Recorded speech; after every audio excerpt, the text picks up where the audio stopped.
Jean-Pierre Galvez, quel est le bilan 2012 pour le secteur de l'artisanat ?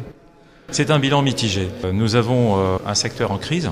Le secteur de l'artisanat est en crise. Cependant, nous avons eu une fin d'année un peu euphorique pour certains secteurs, notamment celui de l'alimentation, pour le haut de gamme et le très haut de gamme. Pâtisserie, chocolaterie. Quand je parle de la fin d'année, c'est le mois de décembre, mois de novembre. Je vous rappelle qu'au mois d'octobre, face à la crise, nous avons mis en place une campagne de communication sans précédent qui s'appelle Plus jamais sans mon artisan. Nous avons mis en place également une cellule de crise au sein de la Chambre de métiers de l'artisanat pour accueillir tous les artisans en difficulté, un numéro dédié afin qu'ils puissent nous appeler et qu'on puisse diagnostiquer leur entreprise. Nous avons mis en place des moyens humains, une trentaine d'agences sur le terrain pour aller diagnostiquer ces entreprises. Et cette année 2013, eh bien, j'espère qu'elle va nous donner une visibilité un peu plus grande que ne l'a été 2012. Pour l'instant, ce n'est pas trop le cas, mais nous sommes en début d'année et il reste l'espoir. Vous savez, l'artisanat, c'est quand même un secteur qui s'adapte aux difficultés. L'artisan, c'est un travailleur, c'est quelqu'un qui se lève tôt, qui se couche tard et qui fait face aux difficultés, qui ne va pas licencier du jour au lendemain, qui va véritablement essayer de trouver tous les moyens pour faire perdurer son entreprise. Là, nous sommes face à une vraie crise mondiale, donc là, c'est un petit peu plus compliqué pour cet artisanat. Et quels sont les secteurs dans lesquels les artisans ont été le plus en difficulté dans les Alpes-Maritimes ? Eh bien, les secteurs les plus en difficulté, alors on peut parler du bâtiment qui a un manque de visibilité. Pour autant, certains secteurs dans le bâtiment, vous voyez, les secteurs de la rénovation, le secteur de la plomberie, ce sont des secteurs qui se maintiennent.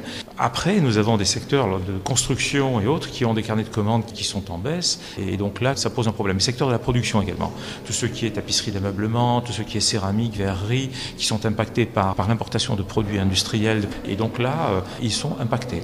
Peut-on en profiter pour mieux présenter l'artisanat dans les Alpes-Maritimes ? Quels sont les principaux domaines d'activité ? Alors, aux principaux domaines d'activité, vous avez l'alimentation, les services, vous avez le bâtiment et vous avez la production. Alors, l'alimentation, vous avez tout ce qui est boucher, tout ce qui est pâtissier, chocolatier, boulanger et j'en passe, charcutier, traiteur. Tous les services que sont l'esthétique, la coiffure, les services à la personne, etc. Vous avez le bâtiment avec la plomberie, la maçonnerie, l'électricité, etc. Et la production, avec tout ce qui touche à l'artisanat d'art, tous les métiers d'art sont inclus dedans. Donc voilà comment se dispatche l'artisanat dans notre département. Et ce sont toutes ces familles qui, prises les unes à côté des autres, eh bien, font ce tissu économique qui fait que nous avons une dépense proche qui est faite sur notre territoire, pour notre territoire. Et l'artisanat continue à embaucher ?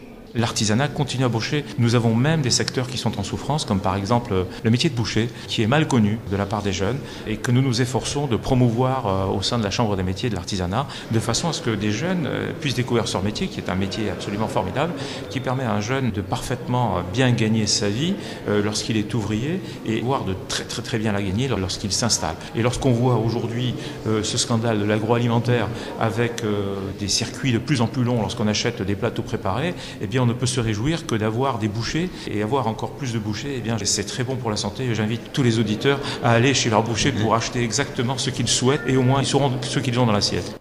Alors, un autre problème que rencontrent les artisans, c'est celui de la transmission d'entreprise. Oui, c'est un problème, la transmission reprise, à double titre. D'abord parce que l'artisan doit prévoir en amont cette transmission reprise. Il ne doit pas s'y prendre à la fin, c'est-à-dire la veille où il va prendre sa retraite. Il doit s'y prendre au moins 2-3 ans en avance, de façon à pouvoir la préparer, cette transmission reprise. Là, nous avons un service qui est dédié à ça, parce que la transmission reprise est un enjeu majeur pour le renouvellement du secteur. Non seulement pour le renouvellement du secteur, mais également sur le plan économique dans notre département. Maintenir une entreprise est quelque chose de fondamental, parce que ça maintient une activité, ça maintient donc du chiffre d'affaires, de la richesse économique, mais en plus ça maintient de l'emploi.